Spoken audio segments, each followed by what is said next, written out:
বাংলাদেশ ক্রিকেটের প্রথম সুপারস্টার মোহাম্মদ আশরাফুল,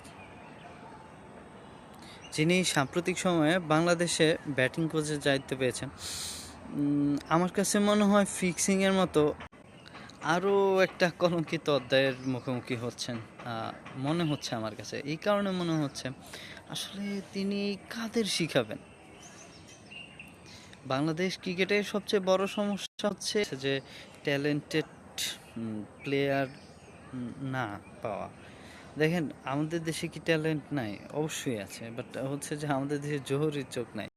যেখানে ভিন দেশের কোচ ড্যারেন সামি আমাদের নেট কে আপনার সিপিএল খেলার জন্য বলে, সেখানে আমাদের নির্বাচক বা আমাদের ক্রিকেট আমাদের বোর্ডের সাথে সংশ্লিষ্ট কেউ হচ্ছে যে প্লেয়ার মানে রিয়েল যে ট্যালেন্ট আসলে সেটা খুঁজে বের করতেই পারে না।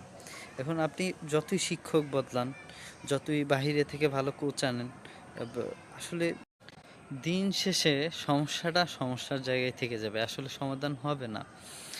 ঠিক আশরাফুল এখন ব্যাটিং কোচের দায়িত্ব আসছে, 2 দিন পরে হচ্ছে যে উনাকেও হচ্ছে যে একটা কলঙ্কের দাগ দিয়ে বের করে দেওয়া হবে, নিশ্চিত থাকে।